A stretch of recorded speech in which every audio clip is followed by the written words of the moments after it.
They say betrayal cuts deepest when it comes from the one who once promised to protect you. But what happens when that betrayal comes not just with lies, but with laughter, echoing from your own bedroom while your unborn child kicks inside you? That's when pain becomes power. That's when silence becomes strategy. This isn't a story about heartbreak.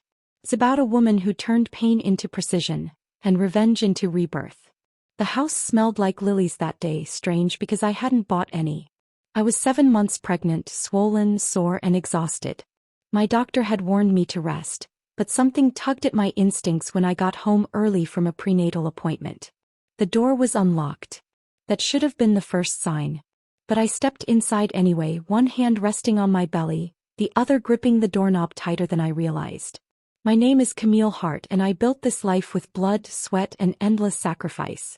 My husband, Nathan Hart, had once been my dream, a lawyer with a charming smile and a future brimming with promise. We married young, built our careers side by side. I supported him through law school while working 2 jobs.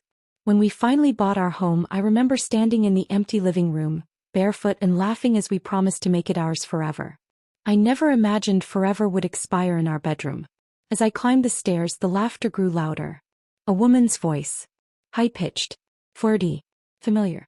It wasn't until I heard Nathan's voice respond, casual, careless, and low with desire, that my vision narrowed. The door was slightly ajar. I pushed it open, and there they were. My husband, and my sister, Layla. My baby kicked at that exact moment, as if reminding me I wasn't alone in this. Layla, the woman who once cried in my arms over failed relationships.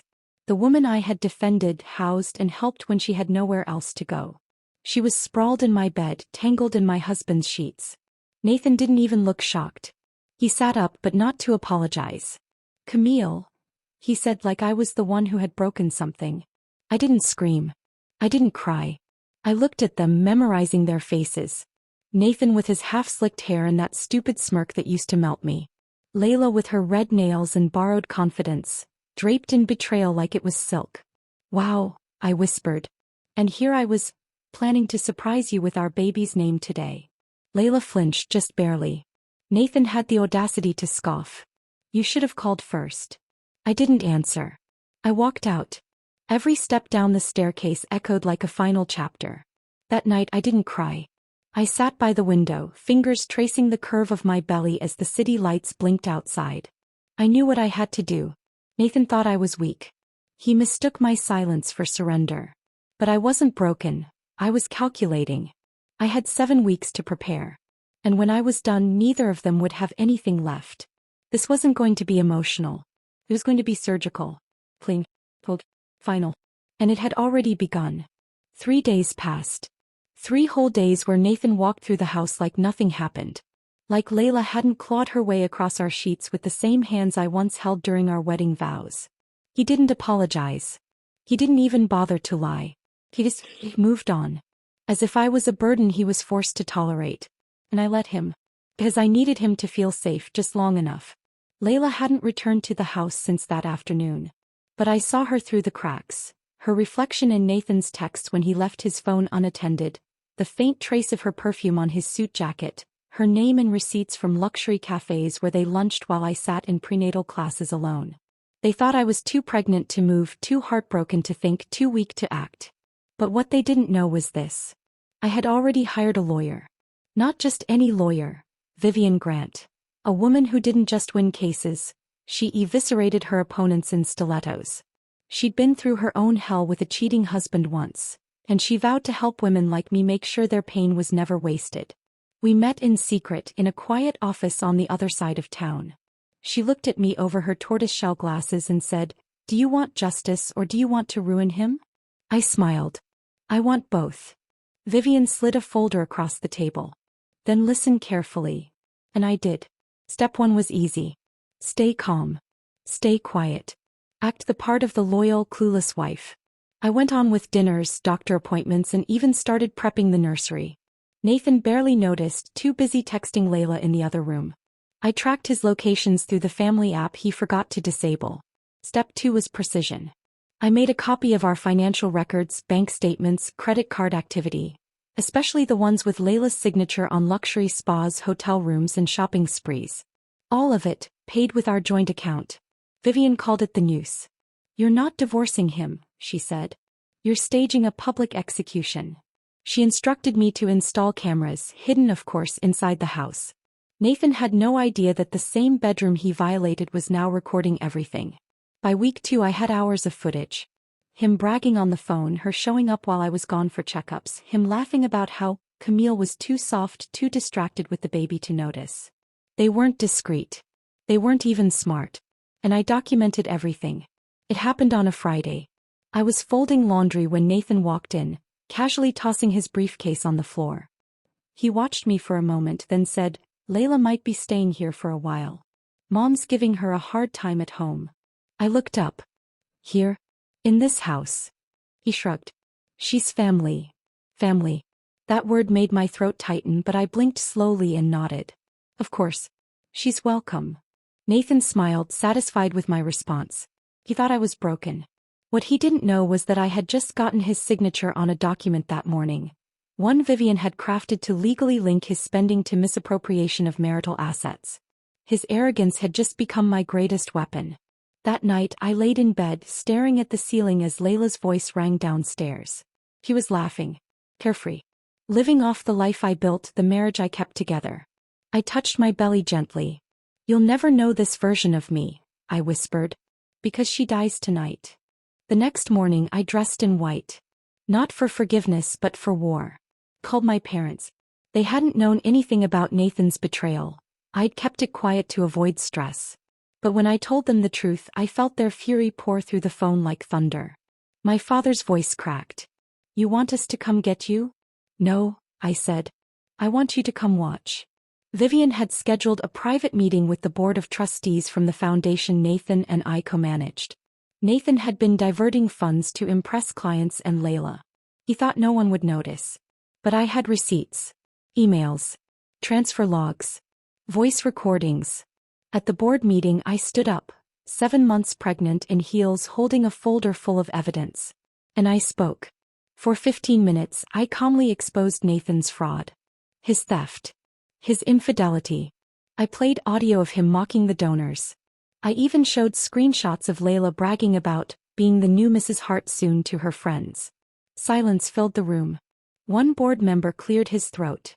"Camille, what do you want us to do?" I looked him in the eyes. "Remove him. Freeze his accounts. And file formal charges if you must.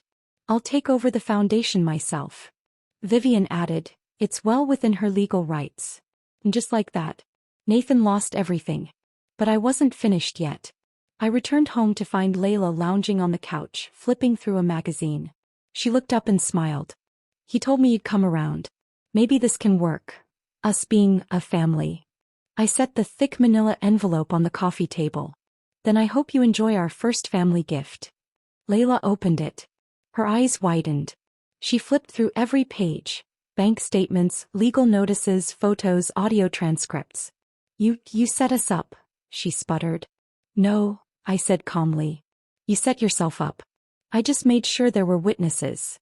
Just then Nathan stumbled in from the garage, phone in hand, already shouting, "What the hell did you do, Camille? My accounts are frozen." I turned to him slowly. "That's just the beginning. You crazy bee." "Finish that sentence," I said, my voice ice. "And I'll make sure you leave this house in handcuffs." They stood there, frozen, speechless, finally realizing I had never been silent because I was weak. I had been silent because I was loading the gun. Nathan looked at Layla. "She played us." "No," I said. "I outsmarted you. And you played yourself." I walked up the stairs slowly, my hand on my belly.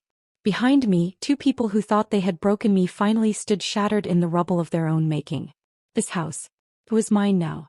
This baby. It would never know what betrayal looked like, because I burned every trace of it to the ground. And this was only the second act. News of the board meeting traveled faster than wildfire. In less than 24 hours, Nathan's name was scrubbed from the Hart Foundation's website. Emails went out announcing a new leadership restructure. Donations stopped. His business cards were invalid before he could even order new ones. And Layla? She was officially banned from all future events. Her name was now on a list. the kind that followed people in elite social circles like an unshakable stench. But I wasn't finished. Not yet. Nathan still lived under my roof, temporarily. Layla stayed elsewhere after my gift of evidence, but I knew she'd be back. People like her didn't give up. They leech deeper when they sense you're bleeding. Except I wasn't bleeding. I was building. The nursery was nearly done. A soft ivory pallet with gold trim star mobiles, and a rocking chair I assembled with my own hands.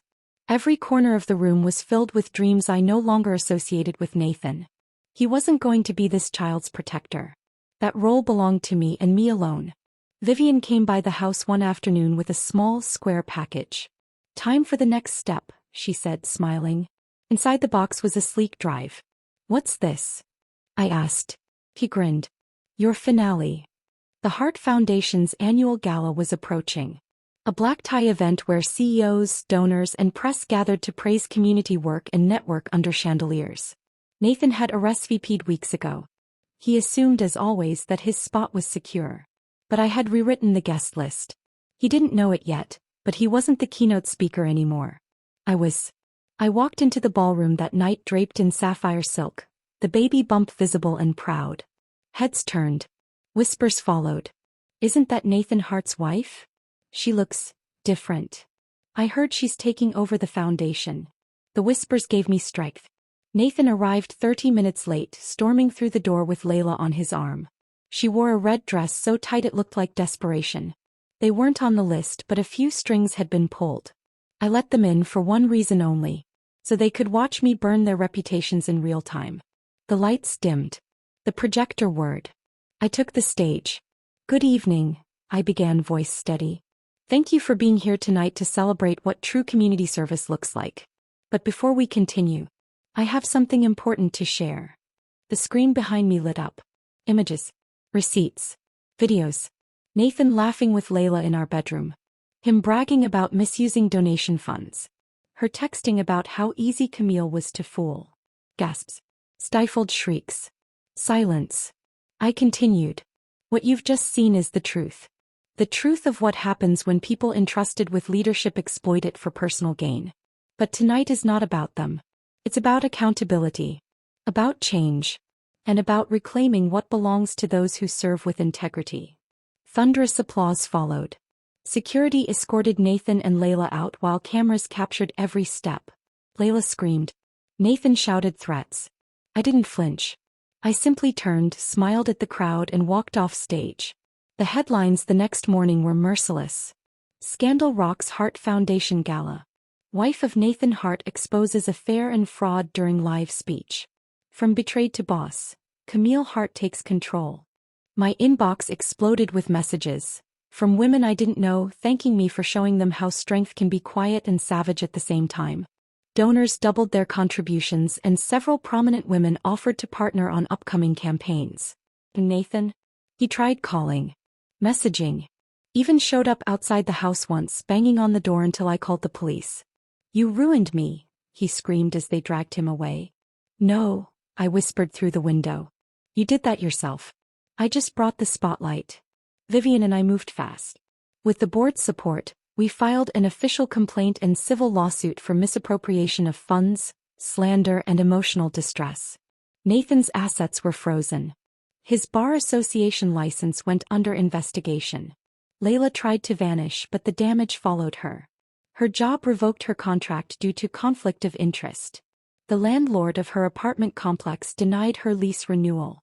Meanwhile, I took control of the Hart Foundation, renaming it the Camille Collective, a non-profit initiative empowering single mothers, survivors of abuse, and women building from the ashes. And my baby? She grew stronger every day.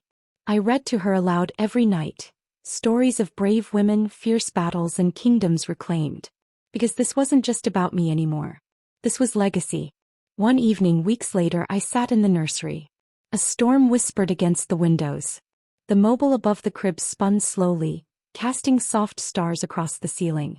I held a framed photo in my hand, one from my wedding. I had kept it tucked away in a drawer, unsure what to do with it. Tonight I opened the window, and I let it go. The photo fluttered into the wind, carried far away by the same storm that once lived inside me.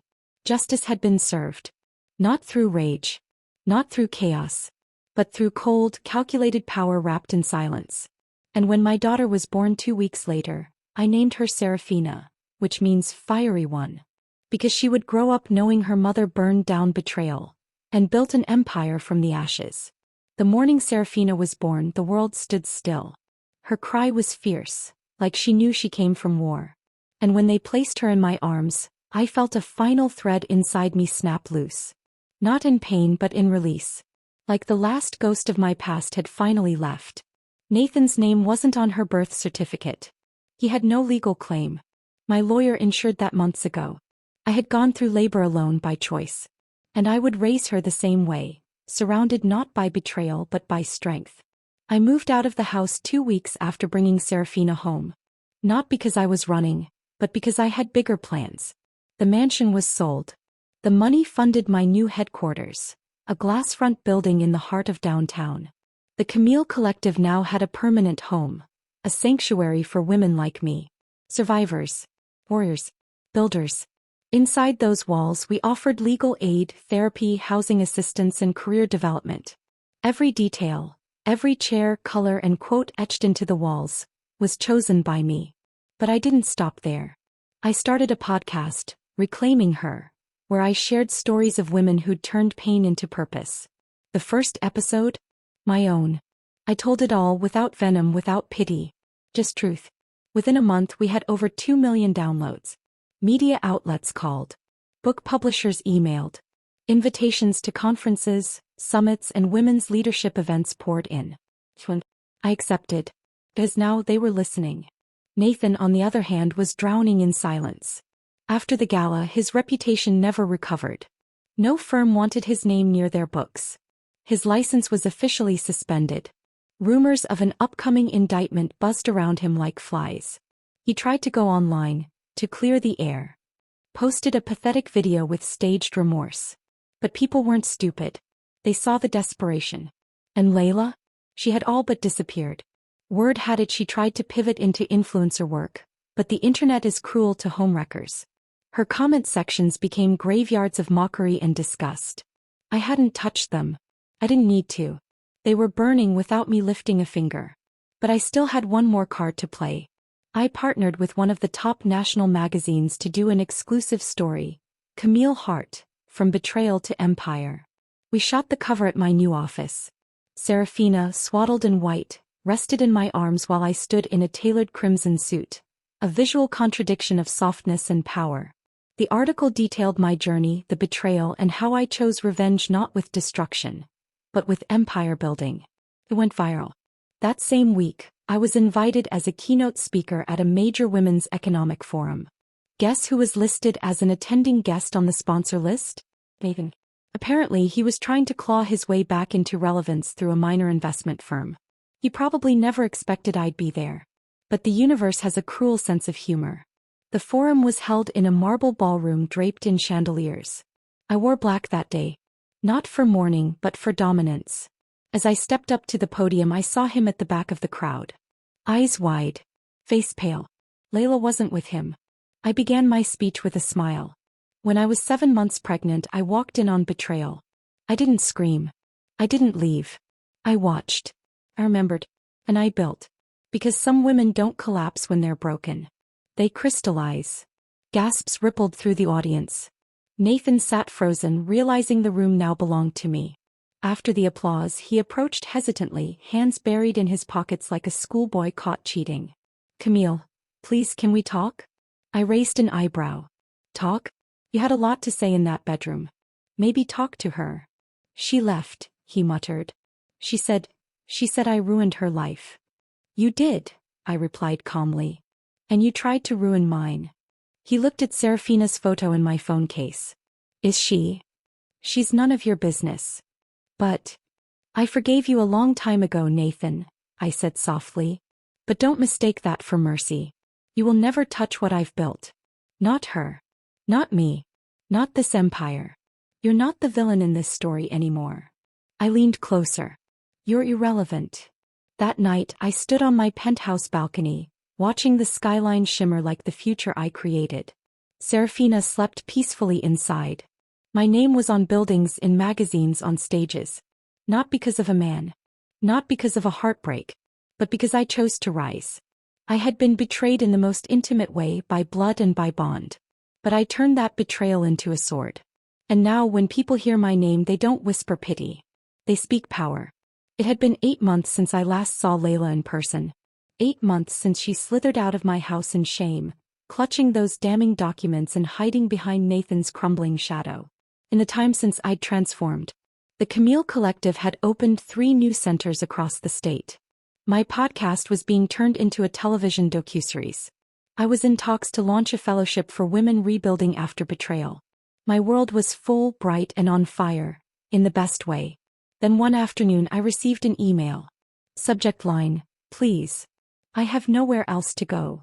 I didn't recognize the address at first. But the message? I knew that voice.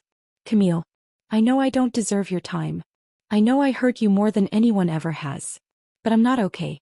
I lost everything. Nathan's gone. My savings are gone. I'm in trouble. I need help. Please. Just meet me once. I'll leave you alone if you say no. I swear. Layla. I stared at the screen, expressionless. He thought because I was healing I'd forget the damage. She thought that because I'd become powerful I'd be soft. But power doesn't mean forgiveness. It means control. And I had all of it now. I agreed to meet. Not because I wanted to save her, but because I needed to see her. One last time. To understand why she came back, and to remind her of who I'd become. We met in a small cafe far from downtown. Neutral ground. Layla walked in wearing a hoodie, sunglasses, and cheap sneakers. The woman who once bathed in designer clothes and slept in my silk sheets now looked like a shadow of a person. She sat down, eyes red and restless. You look amazing. You look desperate, I replied coolly. She flinched. I deserved that. You deserve worse. So talk. Layla folded her hands, twisting her fingers. I don't expect you to forgive me. I need a job. Somewhere to stay. I'm not asking for money. Just a chance. I sipped my tea. Why not ask Nathan? Her eyes brimmed. He disappeared. He got someone else pregnant. Left the state. I don't know where he is. I felt no surprise. No sympathy. Only bitter justice. Everything fell apart, she whispered. And when it did, I realized, the only person who ever truly loved me was the one I betrayed. There was the apology. Late. Unmoved. I don't hate you, I said. Not anymore. Hate gave you too much power. I don't feel anything when I see you now. Tears slid down her cheek. Please, Camille. Don't let me fall like this. I leaned forward. You fell the moment you climbed into my bed with my husband. You just didn't know it yet. I gave her a card. Not money. Not a job. A card from the Camille Collective, with a direct line to the intake counselor for women seeking emotional rehabilitation. You're not special, I told her. You'll go through the same process as everyone else. No shortcuts. No favors. Her lip trembled. So, you're helping me? No. I'm helping the woman you might become. If you work for it. She clutched the card like it was oxygen. Don't call me again, I said as I stood. You'll earn your way through that door like the rest. And if you lie or manipulate your way through it, I'll make sure that door never opens again. Then I walked away. And didn't look back. Months passed. I rarely thought of Layla. But I heard through my counselors that she enrolled. Quiet. Humble. Focused. No special treatment. No name recognition. She was rebuilding. Good. Because I wasn't a savior. I was a builder. And I had my own empire to continue growing. Serafina was walking now. Her laugh filled our home with sunshine. I'd bought a new estate just outside the city. Peaceful, secure, filled with gardens and space for her to grow freely. I built a life where my daughter would never have to recover from a man the way I had. I wrote a book. Fireproof. Reclaiming Power After Betrayal. It debuted at #1. Every woman I met, every tear-filled thank you, every trembling hand that found courage through my story, they were my army now. And together we were untouchable. One day I passed a mirror in my office. I paused. Not out of vanity but recognition. The woman staring back at me wasn't the one who cried silently in a hallway after finding her husband in bed with her sister. She wasn't the one who pleaded, hoped, or begged. She was made of steel and grace. She had war in her veins and peace in her eyes. She had lost everything, and built everything better. They once called me broken. Now they call me unstoppable. Because I didn't just survive betrayal. I became the storm that swept it all away. The grand opening of our international headquarters was more than a milestone. It was a monument. A 5-story glass building nestled in the city's heart, stamped with gold-lettered signage. The Camille Collective, Global Center for Women's Empowerment. I wore white that day. Not as a bride, but as a woman who married herself to the mission she was born for. People flew in from all over. Activists, journalists, authors, world leaders. We stood under the high arches of our new space and spoke about rebuilding after ruin, about what power looks like when it comes from pain and not privilege. My speech was broadcast globally. But it was the face I saw beyond the crowd that froze the moment. Nathan. He stood across the street. Not hidden, not proud, just there. His suit was wrinkled. He looked thinner. Smaller. Like life had chipped away everything he once used to tower above me. He didn't approach. He couldn't. Because he no longer had access. Not to the building, not to the event, and certainly not to me. He just stood watching. That evening, long after the crowd dispersed, I exited through the back with Serafina nestled in my arms, her curls pressed to my shoulder.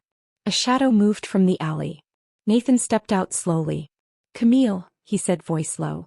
"She's beautiful." I didn't stop walking. "I just wanted to say I'm sorry," he continued. "Not for what happened. That doesn't even cover it. I'm sorry for thinking you'd stay small. For thinking your love made you weak." I paused. Just once. Then I turned my head and looked him dead in the eyes. "It did make me weak," I said.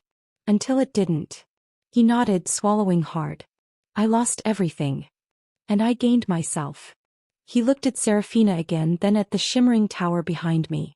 "That could have been my life." "No, Nathan," I said calmly. "It never was. You mistook standing beside a queen as being a king. You never built anything, you just fed off what I did." He looked away, ashamed. "I hope you find peace," I added softly. "Do you hate me?" "No," I said. "I outgrew you." And with that I walked away without looking back. I never saw Nathan again.